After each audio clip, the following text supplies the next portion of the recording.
And yes, we are live and recording. So Victor, your turn. Now I mute my micro and. Perfect. Thank you, Stuart, and welcome for the cross-border R&D collaborations roundtable. Let me first express my joy of being here today on this first day of BioLatam Digital 2024, which began to take shape last year. You remember, Stuart, at Boston at the Bio International Convention, and later in Barcelona at Bio Spain, organized by Acevillo, Stuart team, and others.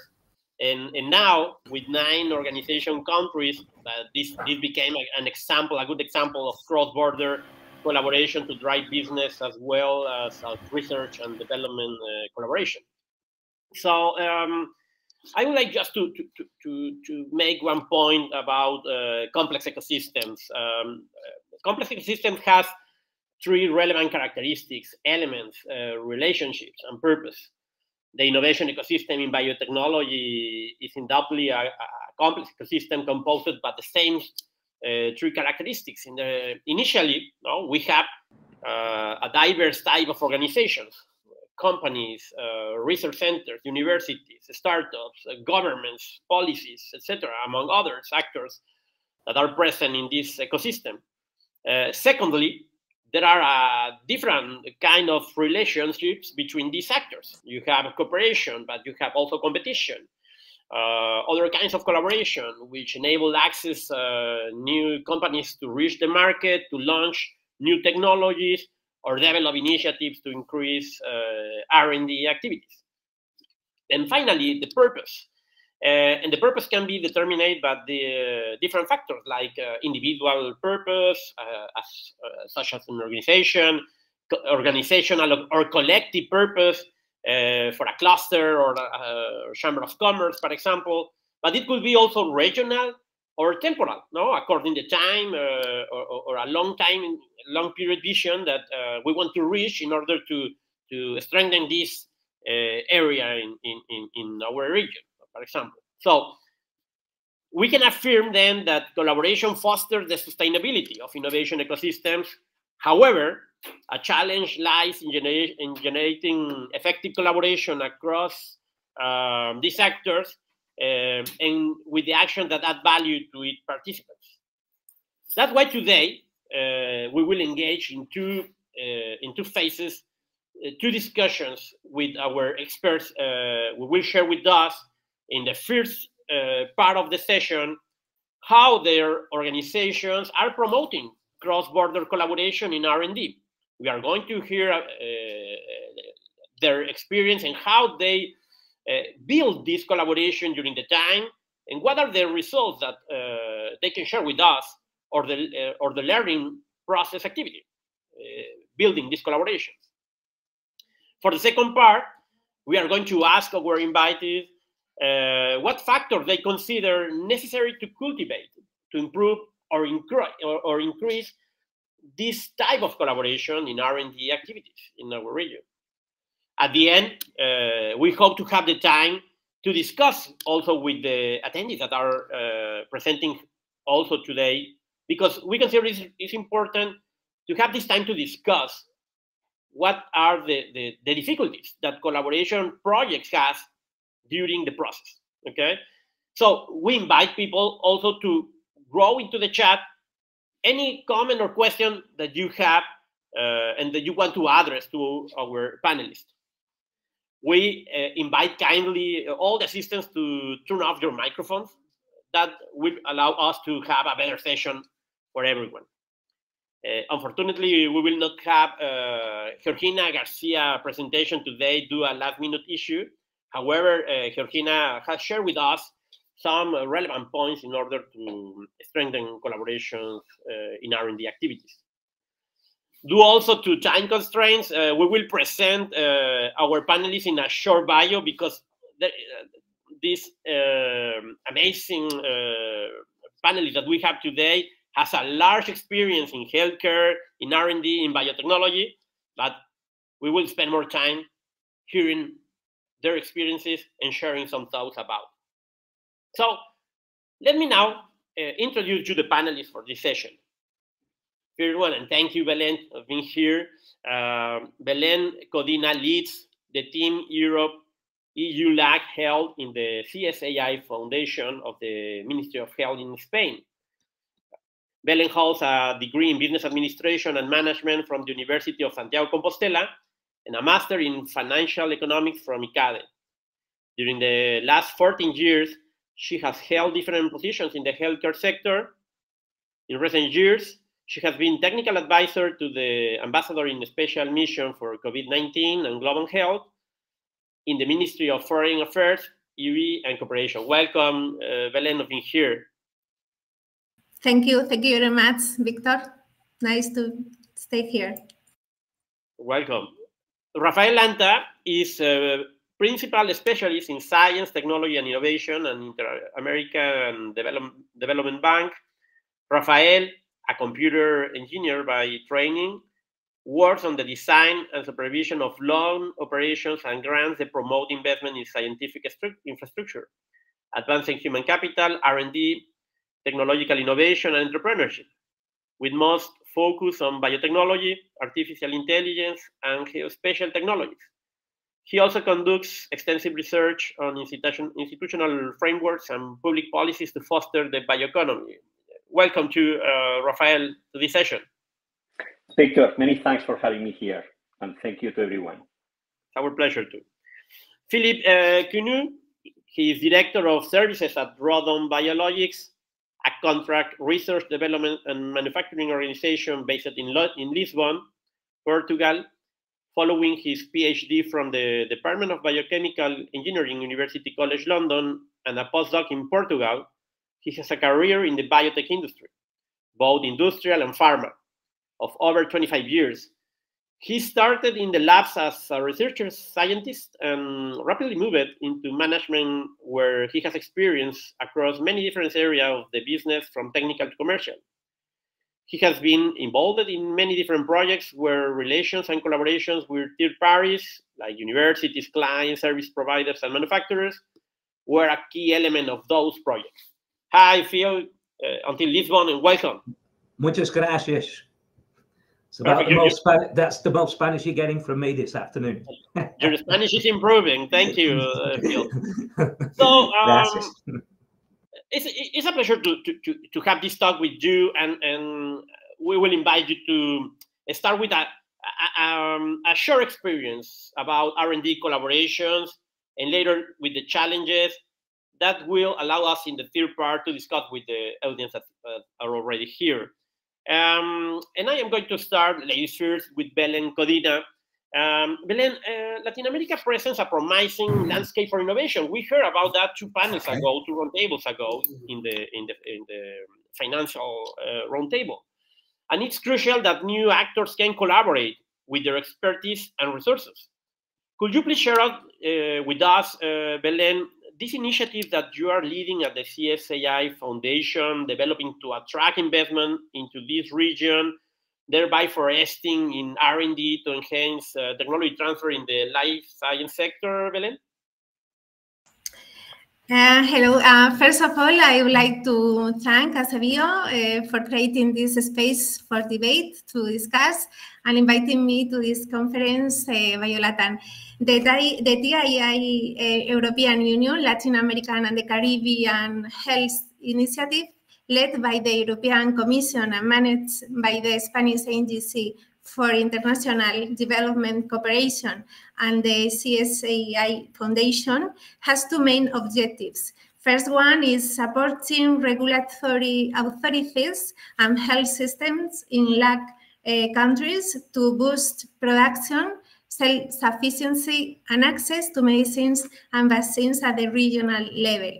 And the second one objective is to raise the proposal and consolidate an EU-LAC Team Europe initiative on this issue together with the European Commission. Within the first objective, we are focusing on two pillars to achieve improved equitable access to medicines and health products, better regulation and innovation.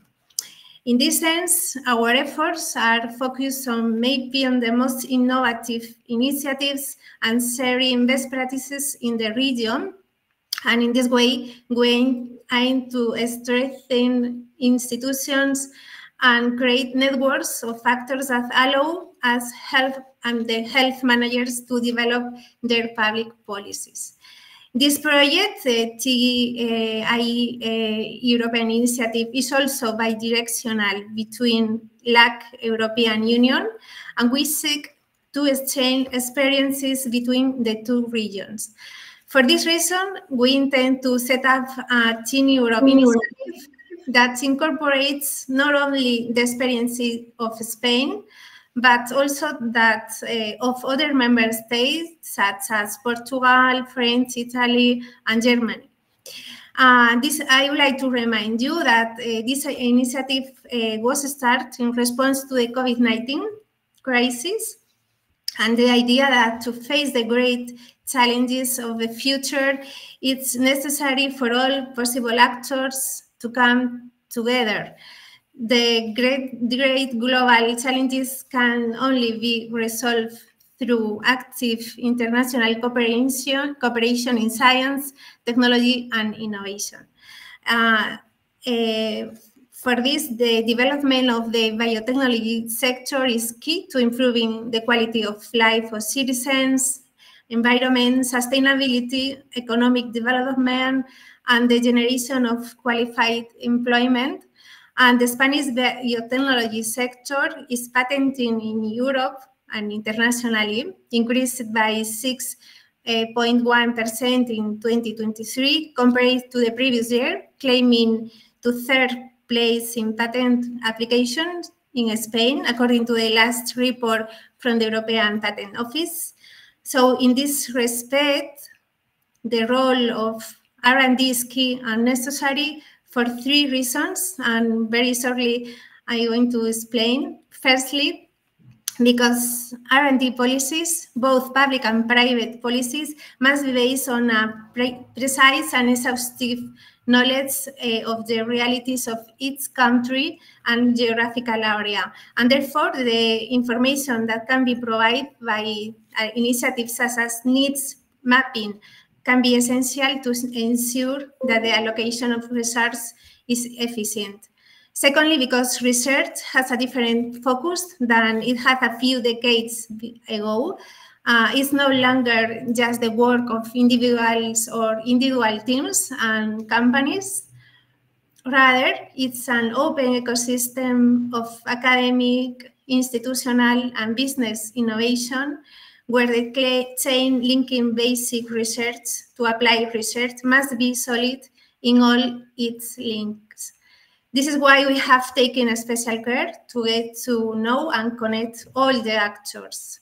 And finally, but linked to the previous point, because R&D must be result-oriented, that is not only to find new treatments and medical devices, but also to ensure that this can be authorized and respond effectively to unmet medical needs. Therefore, information and collaboration networks may be the key to differentiate success from failure in international R&D cooperation.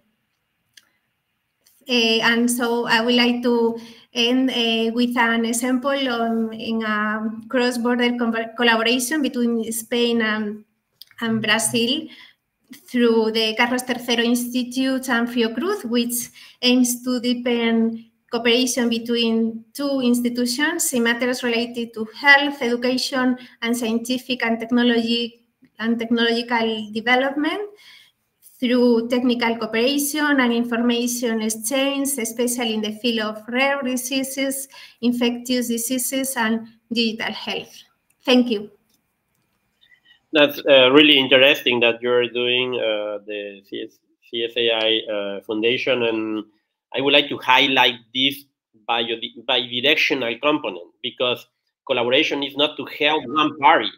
It's just a win-win for all the participants in this schema. So it's really relevant to identify since the beginning which will be the learnings or the resources that this organizations are going to share during the process. Thank you, Belen. And I will join Rafael that he will bring another point of view in this relevance of collaboration. Rafael, a fundamental element in collaboration is also the willingness of organizations to achieve a common goal. However, the attainment of results depend on various factors, including the integration of new technologies, the readiness, financial resources that is really relevant to foster innovation at the local level, in with regions that has different characteristics in socio-economical development, as you well know in Inter-American Development Bank. Could you please share with us, Rafael, how you have achieved these results in this role responsibility? And let me just ask Galit if you can turn off your microphone, please. Thank you very much. Go ahead, Rafael. Thank you, Victor. Thank you. And again, many thanks for having me here. Can you hear me well? Yes. Okay, thank you. So thank you for allowing me to share a bit of what we do and our most recent experience in promoting R&D collaboration at an international level. So first, I need to start describing where I work, which this will help to understand better my answer and this experience that we are going to explain here. I work in a multilateral development bank, of which Portugal and Spain are members, along with other 26 countries from Latin America and the Caribbean, and many more countries around the world. And in my particular case, I work mostly with ministries of science and technology, innovation agencies, and ministries of industry. I work with them promoting investments in scientific infrastructure, in advanced human capital, in R&D, whether it's local or it's international, in innovation, in firms, and in other elements that have to do with technological progress in a country. So going to your question, nowadays, research happens across global knowledge networks. And collaboration in R&D, it's critical to increase scientific performance. And this is most important in Latin America, which is a region that have had a very continuous underinvestment in science and technology for decades in many countries. I wouldn't say in all of them, but in many countries, there has been an underinvestment for decades. So going to your question, most of my work focuses on the Amazon. And last year, I was given a grant, not for myself, but for a project. I was given a grant of $500,000 with one purpose: accelerate bioprospecting in the Amazon. Bioprospecting as a means to discovery new chemical compounds, natural compounds. And if anyone listening here is not familiar with the Amazon, let me share with you one of the biggest contradictions of our time, which is that the Amazon is the most biodiverse region in the planet, but at the same time is the region that conducts bioprospecting most slowly. Most scientists conduct research of a species 3, 4, or 5 at a time, while they could or should do research of hundreds of or thousands of species at a time. And why this happened? There is no assessment that explains in detail why scientists do this research slowly in terms of species. But there are several factors, and one of them is that given this underinvestment for decades, a lot of institutes, research institutes, they don't have access to cutting-edge technologies. They don't have access to the most advanced technologies that allow you to go faster. So the only way to accelerate bioprospecting, moving from 3, 4, or 5 species at a time to hundreds or thousands, is by using high throughput screening platforms.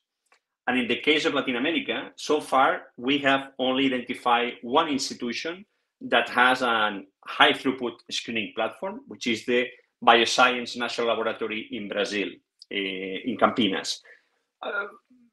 Maybe other institutions have this technology, but we just don't know. I can tell that we never identify this technology in Colombia, Peru, Ecuador, or Bolivia. So going back to the purpose of our grant, which is to accelerate bioprospecting in the Amazon, we are supporting a learning by doing experience in 4 countries, in 4 research institutes of biodiversity, Colombia, Ecuador, Peru, and Bolivia, to conduct bioprospecting using a high throughput screening platform, the one of the bioscience laboratory in Brazil.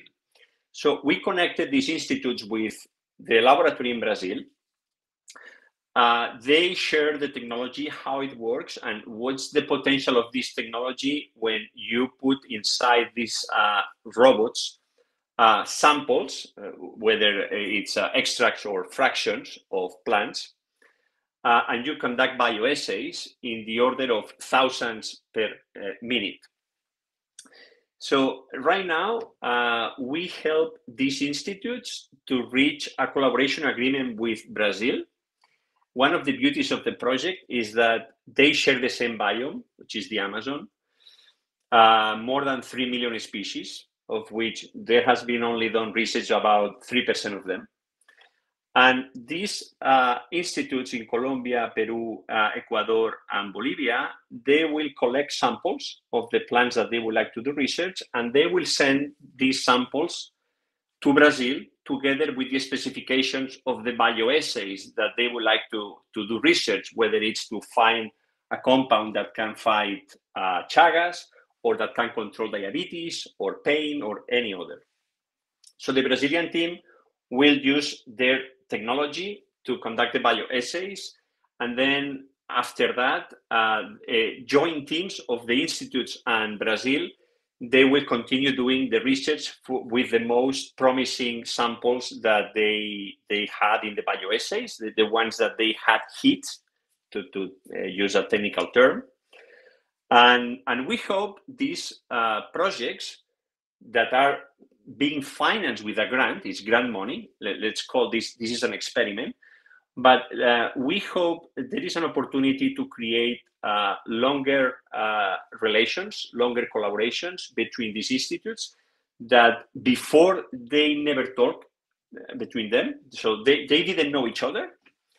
And this could help mostly I would say, with all due respect, this can help the weakest institutes to catch up with the strong institute, which is the one in Brazil, and they can adopt best practices, although they don't have the technology in-house, but they can, let's say, borrow the technology in Brazil. So we are in a very early stage of these experiments, and we are looking forward to see how it goes, technological-wise, scientific-wise, and organizational-wise. A lot of, I wouldn't say challenges, but a lot of red tape. Oh, yeah. For our second session, please, Rafael, in order to keep some mysterious for the second round. Sorry, Victor.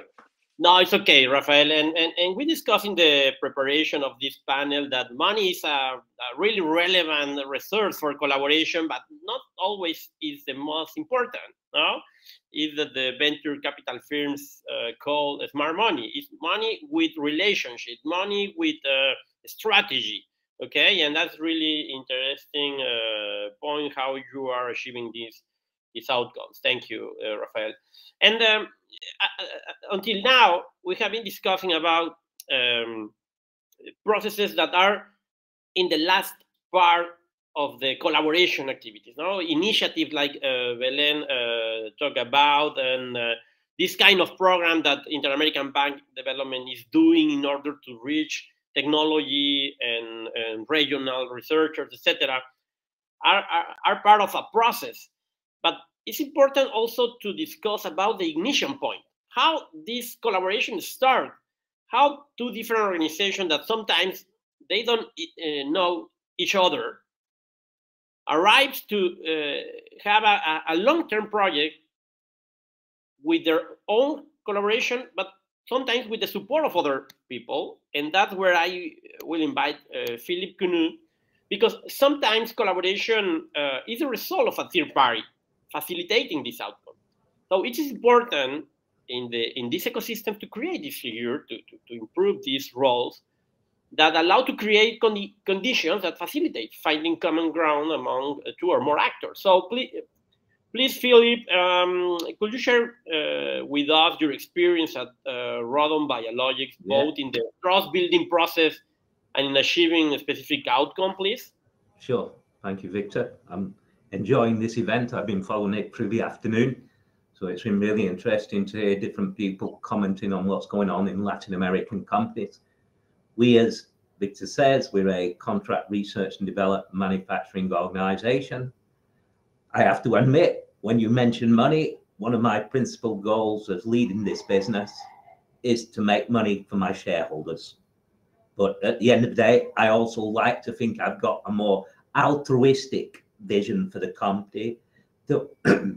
We're also helping companies bring their medicines to the market as quickly as possible, or at least getting them into clinical trials and supporting their research, supporting their discovery activities, and working with them to help them speed up that process where they don't necessarily have the resources themselves, or they don't have the capacity with their current activities. So we work a lot internationally. So we've done a lot of projects with Spanish companies, as Stuart knows, because that's how I know Stuart for some years now. We work with US companies. We work with a lot of other European. We work with Japanese companies. We worked with companies in Australia. We haven't yet found a project with a Latin American company, but we've had some interesting discussions over the years. So I'm hoping maybe this will be the opportunity for people to get to know us, and we'll be able to start doing some work with Latin American companies. And clearly, as Victor suggests, and clearly the process starts with identifying those collaborators.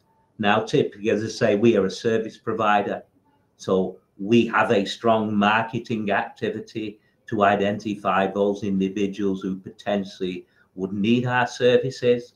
We do a lot of conferences, we do a lot of online marketing, we do a lot of social media, etc. We do a lot of scouting around, seeing what other companies doing, understand what they're doing, and try to identify where there might be people who are interested in what we have to offer.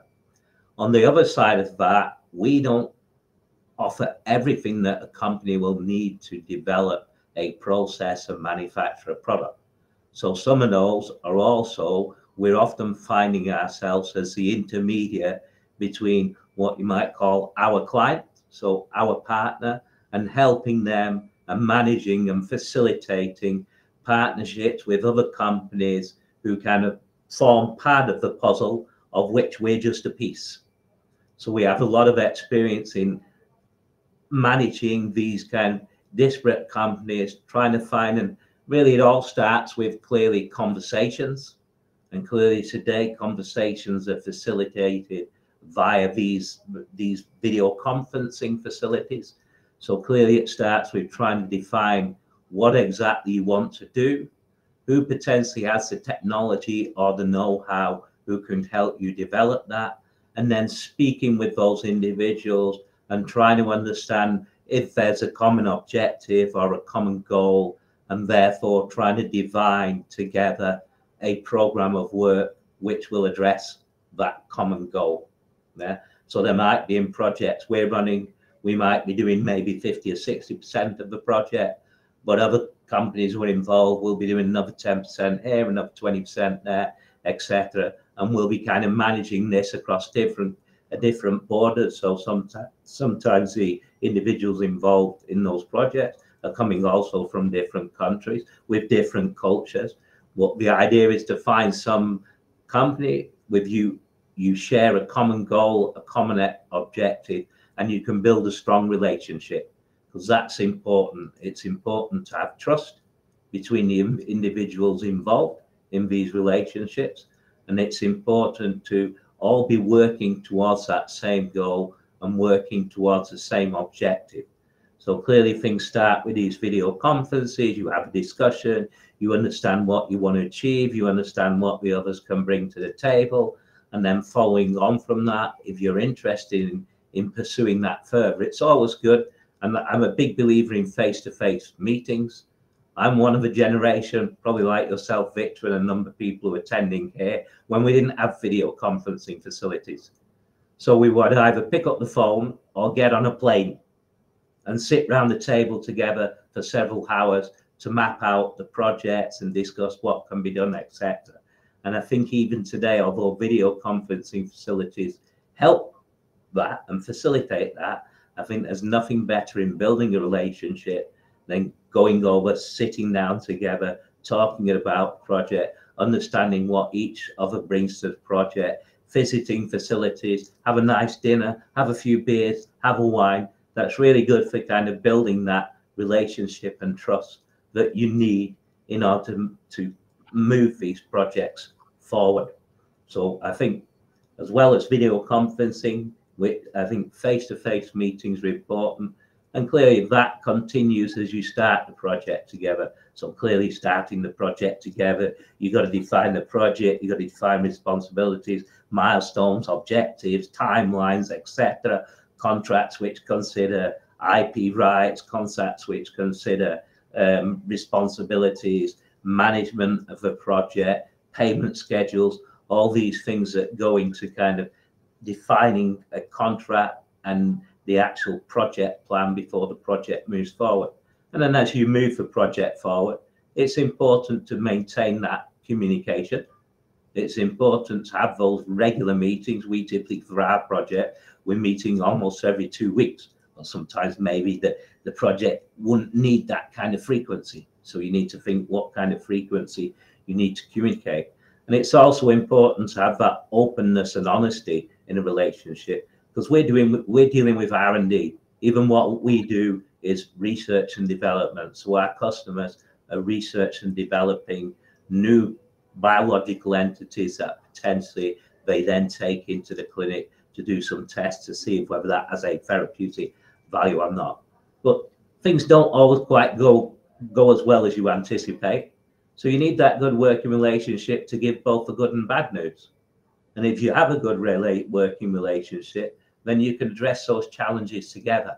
So you can all sit down together, look at what the problem is, look at what the issues is, brainstorm that to resolve those issues.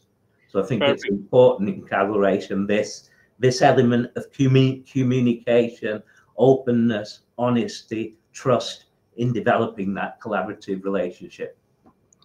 Thank you, Phil. And that's managing complexity, no? When you are talking with people with different languages, values, time zone, etc., collaboration became difficult to reach. Exactly. We are going to start the second round. We would like for our three panelists today to prioritize which consider is the most relevant factor. Phil mentioned several of them, but what do you consider is the most relevant factor that you need to put into the table in all the activities to increase or to improve these collaborative actions to drive innovation? I am going to start with you, Phil, even if you mentioned many of them. Which you consider is the most relevant in all the process? Yeah, I'll probably end up repeating myself a little here from what I've already said clearly. But clearly, communication is critical. Yeah? Open, honest, trustful communication between the parties involved. Now, as a company, we're working with other companies who have their own technologies, etc. And clearly, we have trade secrets. We have know-how, etc. Normally, we cover that in the contract with confidentiality agreements, property rights, etc., etc. But there's nothing like being able to talk openly about what you're doing with the other partners, and as I say, discuss solutions. So, I mean, communication is a significant, let's say, a significant element to actually ensure the success of a project and towards achieving the goals that you've defined. Perfect, Phil. What about you, Rafael? What do you consider the most relevant factor to do a great collaboration activity? I think it's almost impossible to say just one. No, it's impossible. But what do you consider is the most relevant in all the process? From my view, together with what Philip said, I would say experience, because collaboration requires experience. But let me go to the detail. What type of experience I'm talking about? So we understand that institutions from different countries, different cultures, different approaches, different timings, different pressures, and different ambitions. And when people collaborate from different institutions or companies, firms, you need experience in tech transfer, in IP, in Nagoya Protocol, if it's about biodiversity. You need to know how to negotiate and access to benefit sharing agreement, for example. Those are very sensitive things that you need to know from day one how this could happen. You don't know what will happen, but if something has to happen, you need the tools and the skills to get along with your collaborators, and the day you sit on the table to say, look, we have this discovery, we can transfer, we can take this out of the lab in the form of a product or a service or a technology. Now let's negotiate how we do that. And this is tricky many times. So experience, it's something that obviously you develop over time, but if you can borrow some experience up front to go a bit faster and create this trust that Philip mentioned, I think this could help. And the experience helps to create trust also, because you know that people have the capability to do the things that you cannot. And Belén, what's your opinion in this case with your experience in your initiative? Okay, I think there are three main ideas. The first one, they need to support the exchange of best practices. I think Phil say something about this related to the training and capacity building of early career researchers and those in less developed institutions and regions. The second one, I think it's important that countries should pursue research and innovation that has the potential to influence global sustainable development and promote better understanding through science diplomacy. And finally, support global mechanisms that promote the development of health research, innovation and production with an emphasis in the global south. I would like to highlight the importance of sharing ideas like this forum and create new partnerships, debates and dialogues through targeted multilateral dialogues, recognizing the role of research and innovation as a key factor in achieving socio-economic and technological progress. That's really relevant. Communication, experience, diplomacy, best practices, and Georgina Garcia, that she cannot join the session, told me about to be patient. These collaboration outcomes takes sometimes several years to reach out. So organizations need to be clear that it's not a short-term activity like doing a business. Sometimes it takes long time. It's longer. So we need to be patient. So we'll have time to have one or maybe two questions from the audience. So we can open your micro now. If you are really interested to address a specific question, please, a short and a specific question for Belén, for Rafael, or Philip. So enjoy this 5 minutes that we can have this possibility to discuss with our invited today, with our panelists. So someone is interested to ask a specific question? Maybe I will, just to break the ice. So go ahead, Stuart. Can you, can the panelist think of a specific one instrument? What would be the ideal instrument, maybe a funding instrument or any other instrument, maybe institutional arrangements that could foster, collaboration, R&D collaboration amongst Spanish, Portuguese, and Latin American companies? What would be the instrument that we need? Some kind of multilateral organization, funding programs? What would be the ideal instrument? Okay. You address this question to our three panelists, that's right? Yeah, well, yes, okay. Unless they don't feel qualified to respond. Whoever feels qualified to respond, go ahead, please. Can I? Yeah, sure thing, Rafael. Okay, thank you. Stuart, as far as I know, there was an instrument, I don't know if it's still available, called Eureka, from the European Union, Spain, Portugal, to behave like the glue to connect researchers from Iberia and researchers from Latin America. It worked for a while, many years. I think it didn't succeed much because first was not very well known. I mean, the dissemination of the instrument was not very deep and not everyone knew. And the other, I would say, constraint is that the amount per collaboration was small, very small. So this helped create contacts, let's say, and networks, but I think didn't achieve the purpose to say, look, let's do a R&D collaboration that may take a bigger scale. So I think that a competitive fund that could connect researchers from both sides of the Atlantic could help a lot. Sorry to use another 30 seconds, Victor.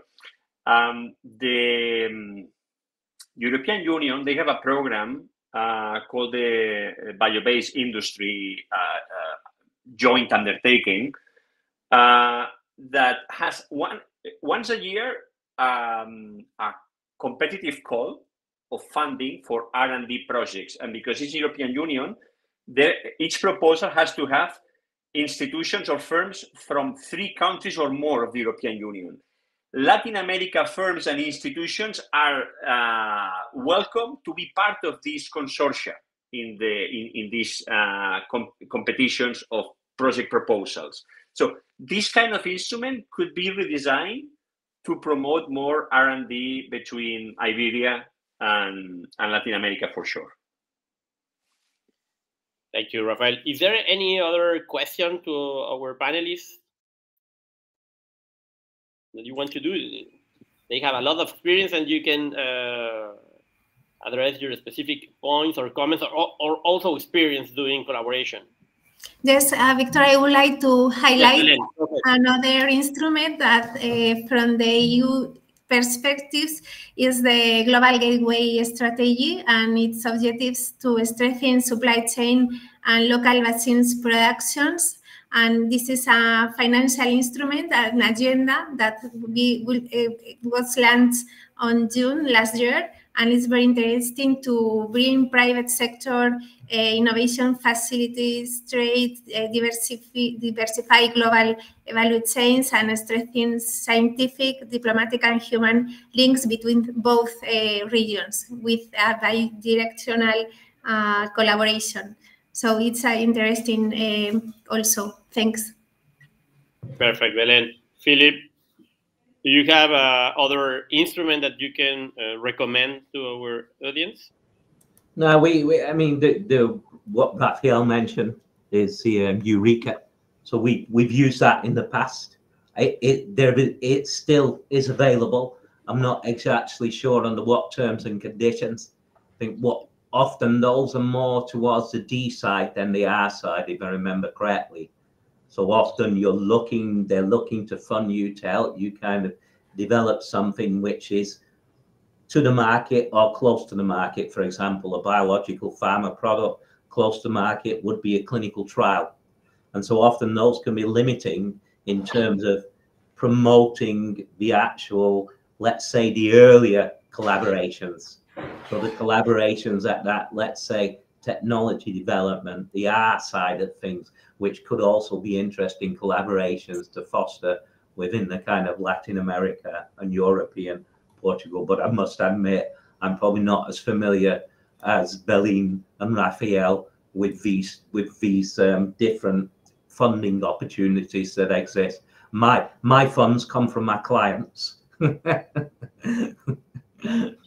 Thank you, Phil. Is there another question for the audience? I think we have the time.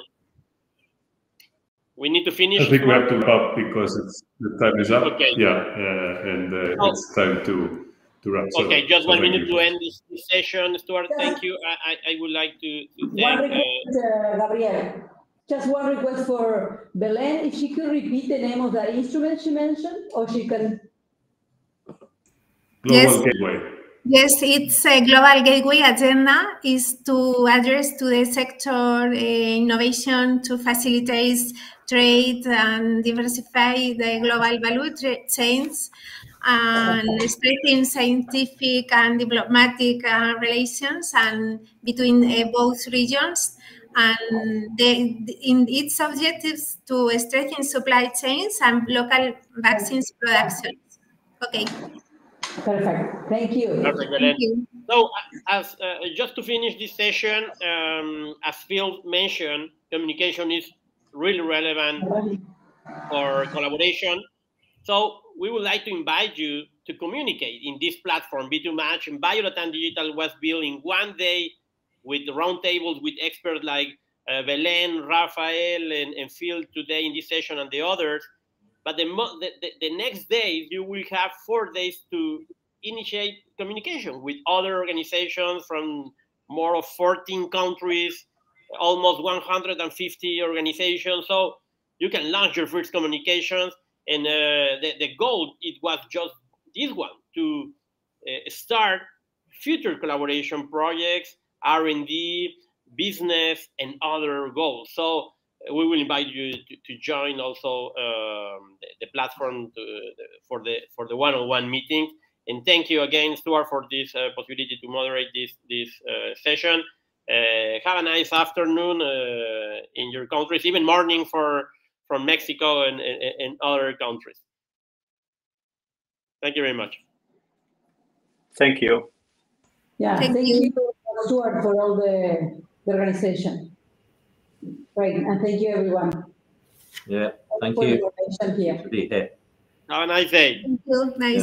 Yeah. Or evening in Spain. Adiós. Buenas tardes. Adiós. Buenas tardes.